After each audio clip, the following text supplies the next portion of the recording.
تو اس لیے اللہ سے یہ دعا مانگیں، ربنا لا تزغ قلوبنا بعد اذ ہدیتنا، اللہ ہدایت کے بعد ہمارے دلوں کو دوبارہ ٹیڑھا نہ کر دینا۔ روشنی کے بعد جب اندھیرا پھیلتا ہے تو وہ زیادہ گہرا ہوتا ہے، ہدایت کے بعد جب دوبارہ گمراہی کے اندر بندہ گرتا ہے تو وہ گمراہی زیادہ شدید اور سخت ہوتی ہے اور دلوں کو اجاڑ دیتی۔ اس لیے اللہ سے ہدایت طلب کریں، اور یہ ہمارا وظیفہ ہے، ہر روز ہر نمازی ہر نماز کی ہر رکعت میں اصالتاً یا وقالتاً عرض گزار ہوتا ہے اہدنا الصراط المستقیم۔ یہ وہ چیز ہے جو ہم روز مانگتے ہیں، لیکن اس مانگی ہوئی چیز کو، جس کو ہاتھ باندھ کے جھولی پھیلا کے طلب کیا، آوازیں لگا لگا کے جس کو حاصل کیا، اس کو پھر یوں ہی نہیں چھوڑ دیا جاتا، قیمتی چیز کی حفاظت کی جاتی ہے۔ تو یہ جو دولت ماہ صیام میں اللہ نے ہمیں نصیب کی، اس کو روحوں میں جذب کرنا ہے، اس کو باطن میں اتارنا ہے، تاکہ ہمارے دل سیدھے ہونے کے بعد دوبارہ ٹیڑھے نہ ہو جائیں، اور پھر وہی اندھیرے، وہی گمراہیاں، وہی ہماری زندگی کے تیور اور لچھن ہمارے لیے بربادی کا پیغام لے کر آئیں، اور ہم اپنی خواہشات کے اسیر ہو کے رہ جائیں۔ دوسری بات، کتاب رحمت قرآن مجید میں اللہ تعالیٰ جل شانہ نے اہل ایمان کو ارشاد فرمایا، وَلَا تَهِنُوا وَلَا تَحْزَنُوا وَأَنْتُمُ الْأَعْلَوْنَ إِن كُنتُم مُؤْمِنِينَ، کمزوری نہ دکھانا اور خوف نہ کھانا، غم نہ کرنا، تم ہی سر بلند ہو، عزتوں کا تاج تمہارے ہی سر پہ رکھیں گے، شرط ہے کہ تم مومن بن کے رہو۔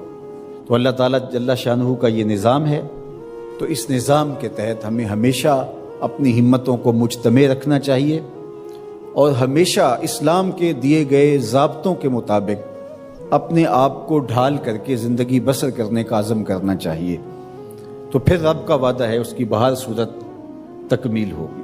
تو آج ہم دنیا کے اوپر جو ذلت و رسوائی، پستی اور زبوحالی کا شکار ہیں، تو اس کا سبب یہ ہے کہ ہم نے اللہ کے ساتھ کیے گئے وعدے کی تکمیل نہیں کی، اور آج وہی امت جو 313 ہو کے کفر کے مقابلے میں کھڑی ہو گئی تھی، اور فاقہ مستوں نے 10 اونٹ روز ذبح کر کے کھانے والے شکم پرستوں کے پڑخچے اڑا کے رکھ دیے تھے، اور عظیمت کی انوکھی داستانیں رقم کی تھی کہ میرے رب نے بھی اس دن کو یوم فرقان کہہ کے پکارا تھا۔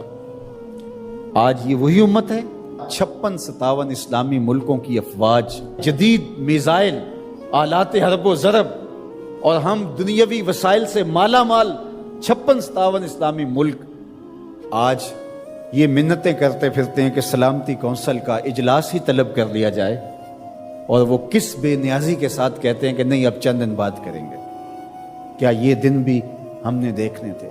عجیب بے بسی کی صورت ہے، اللہ اس امت کو کھویا ہوا وقار عطا کرے، اور یہ ہمیں سزا مل رہی ہے جو ہم نے حضور کو دکھ دیا۔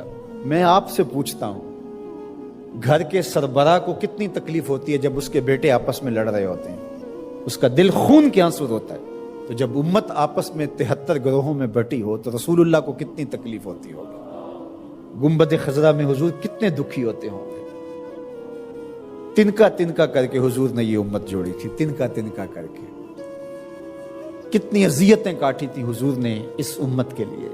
مختلف مزاجوں کے لوگ کو ایک امت بنایا تھا حضور نے۔ سلمان فارس سے آئے تھے، سہیب روم سے آئے تھے، بلال حبشے کے تھے، حضرت ابو بکر و عمر مکے کے تھے، حضرت سعد مدینے کے تھے، کہاں کہاں سے لوگ آئے، ان سب کو جوڑ کر کے ایک مزاج دیا، اور وحدت کی لڑی کے اندر اس امت کو پرو دیا۔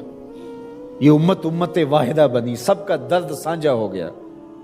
تو کتنی حضور کو ہم نے اذیت پہنچائی، 73 گروہوں میں بٹ کر کے، 57 ٹکڑیوں میں تقسیم ہو کر کے۔ اس لیے ہمیں ایک تو پختگی کے ساتھ دین کے بتائے ہوئے اصولوں پر کاربند ہونا پڑے گا، اور دوسرا ہمیں حقیقی معنی کے اندر امت واحدہ کے تصور کو اجاگر کرنا ہوگا۔ پھر انشاءاللہ راستے ملیں گے۔ اللہ اپنے بندوں کو کبھی بھی تنہا نہیں چھوڑے گا۔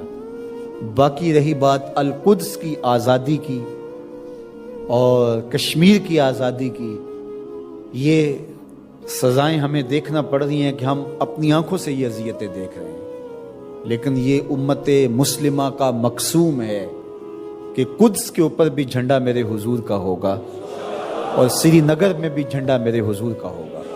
کائنات کی ایک چھت بھی ایسی نہیں ہوگی جس چھت پہ میرے حضور کے نام کا جھنڈا نہیں ہوگا. انشاءاللہ وہ وقت آنے والا ہے. ہم اگر یہ کام نہیں کر سکے تو ہماری نسلیں کریں گے. اور اپنی نسلوں کو تیار کرو اس ساکر امام مہدی کے ساتھ کھڑا ہونے کے لیے. ان کے دل میں یہ جذبہ پیدا کرو. کتنی محنت سے، کتنی کوشش اور کاوش سے ماہ صیام میں ہم اپنے دلوں کی سیرابی کا ساماں کرتے ہیں.